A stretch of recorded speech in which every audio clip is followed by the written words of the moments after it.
Isa na namang panibagong video ang ating matutunghayan ngayon tungkol sa dalawang pinuno ng dalawang bansa na tinangkang pabagsakin ng kanilang mga kaaway. Ang pelikula na ito ay pinagbibidahan ni John Cena, Idris Elba at Priyanka Chopra. Bago natin simulan, ay huwag mong kalimutan na mag-subscribe sa channel na ito para updated ka sa mga susunod pa na videos na tulad nito. Nagsimula ang kwento sa isang tomato festival sa Spain kung saan ang mga tao ay nagbabatuhan ng mga kamatis sa isa't isa.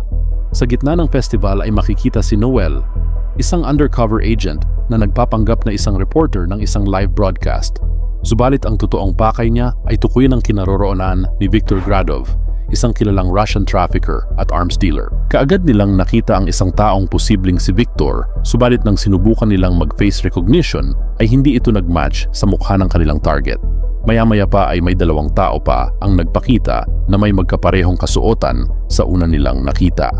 Agad na ipinaalam ni Noel sa kanyang team ang sitwasyon at nag-request siya na kumonekta sa echelon upang matukoy kung alin sa tatlo ang kanilang target. Agad naman siyang pinayagan ng echelon na kumonekta sa kanilang system sa loob lamang ng 1 minuto. Subalit bago pa sila magkaroon ng full operation gamit ang echelon, ay nagkaroon na ng pagsalakay sa kanilang team mula sa iba't ibang direksyon.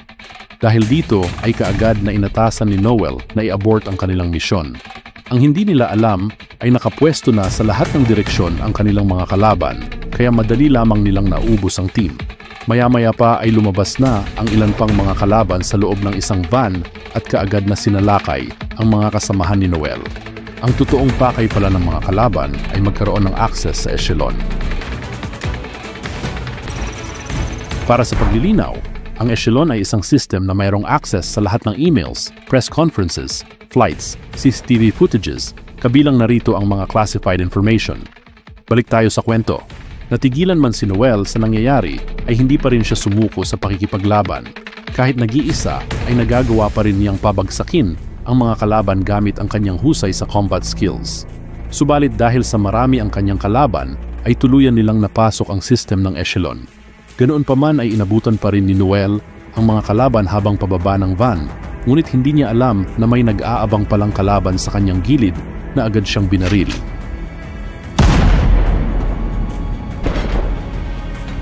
Agad na umalis ang mga ito matapos makuha ang kanilang pakay. Sa isang banda ay kaagad na ipinaalam sa Prime Minister ng England ang tungkol sa pagkamatay ng ilang CIA at MI6 agents, kasama na ang pagkawala ni Noel kung saan ay ipinagpalagay na siya ay patay na rin. Kinabukasan ay nakatakda ang pagkikita ng presidente ng US at Prime Minister ng United Kingdom na siyang ikinagagalak ng mga tao sa UK dahil sa kanyang katanyagan. Bagaman ito ay isang malaking pangyayari, ay hindi ito ginusto ng dalawang pinuno dahil mayroon silang hinanakit sa isa't isa. Dahil dito ay hindi naging maganda ang kinahantungan ng press conference. Subalit nagkasundo pa rin sila at nagpa siyang magsama sa isang eroplanong Air Force One upang maipakita sa mga tao na maayos pa rin ang samahan ng magkabilang panig. Subalit lingid sa kaalaman ng lahat ay may isang kalaban na nasa loob ng eroplano na nagpanggap bilang isang food server at kaagad niyang inatake ang mga tao sa control room ng eroplano at kaagad na nagbigay ng signal sa kanyang mga kasamahan. Biglang naalarma ang lahat dahil sa isang unidentified aircraft na lumapit sa kanila. Matapos ang ilang saglit ay kaagad na inatake ng unidentified aircraft ang Air Force One. Samantalang sa loob ng eroplano ay napansin ni Sam ang isang lalaki at may dugo sa kanyang balikat. Kaya inalarma niya ang kanyang mga kasamahan. Napatay ng kalaban ang mga tauhan ng presidente, buti na lamang at may dumating pang isang tauhan upang sila ay iligtas. Nagpatuloy ang palitan ng putok ng dalawang eroplano hanggang sa masira ang isang engine ng Air Force One. Maya-maya pa ay nabutas na ang isang bahagi ng eroplano at nanganganib na mahigop ng hangin ang dalawang presidente.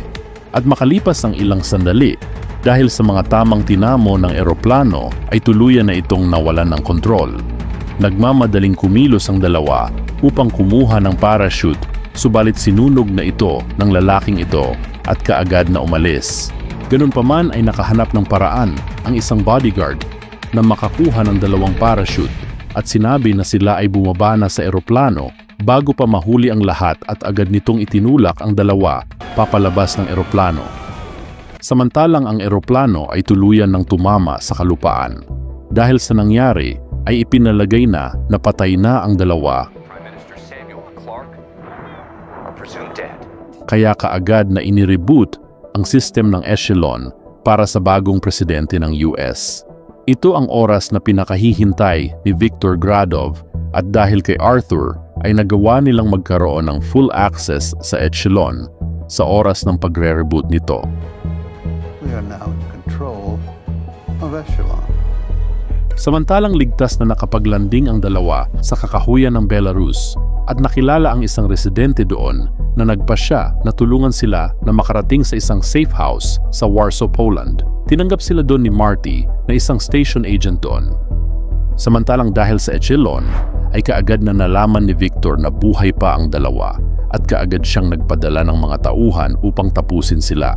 Ngunit handa si Marty sa ganitong pangyayari.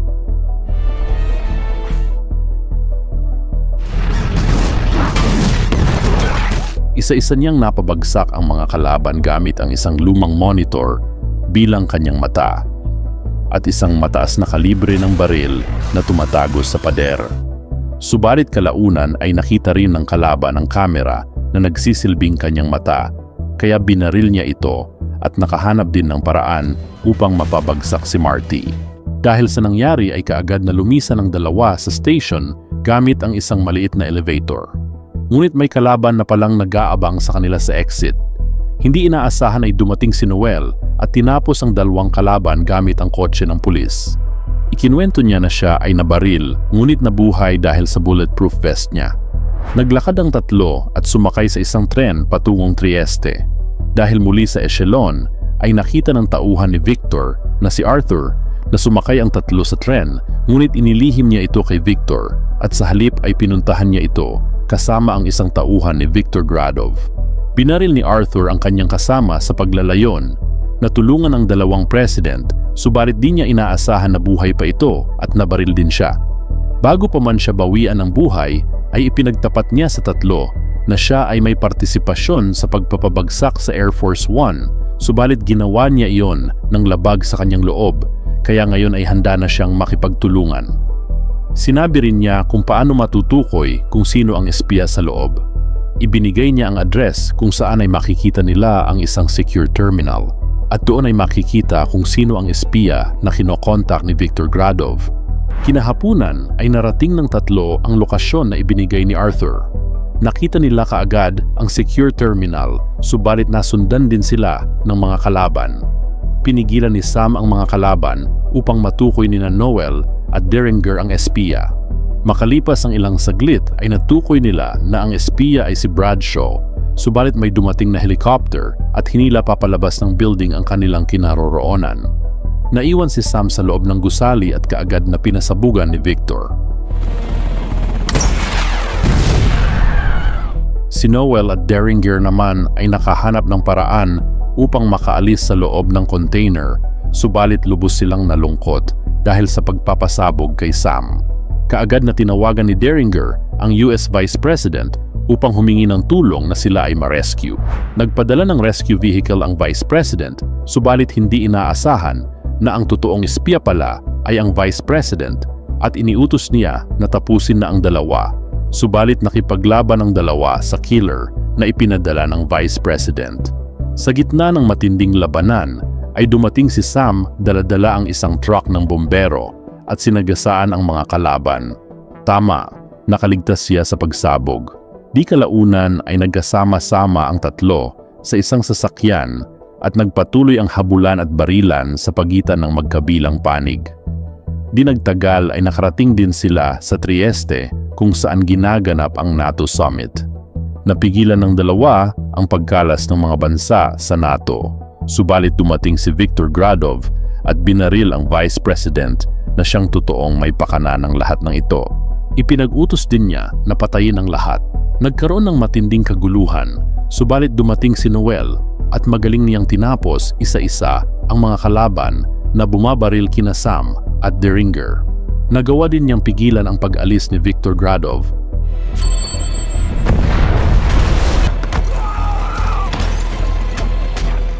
Subalit dahil sa pagdating ng isang tauhan ni Gradov, ay muli na naman itong nakalayo. To the rescue si Sam at Derringer upang tulungan si Noel sa mga kalaban at sa paghuli kay Gradov. Naging mailap si Gradov, ngunit hindi sumuko ang dalawa sa pagtugis dito, habang si Noel naman ay patuloy na nakikipaglaban sa isang tauhan ni Gradov. Di kalaunan ay napabagsak din niya ito gamit ang kanyang hand-to-hand combat skills. Samantalang patuloy na tinugis ni Sam at Derringer si Viktor Gradov hanggang sa makorner nila ito. Subalit may dumating na helicopter para kunin si Gradov, kaya binunot ni Derringer ang isang rebulto at itinapon sa helicopter.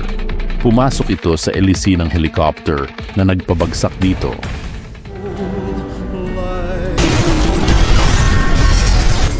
Naging matagumpay ang tatlo. Ipinagpatuloy ni Sam at Noel ang kanilang pagiging magkasintahan, habang ang dalawang pinuno naman ay nagkaroon ng mas malalim na samahan simula noon.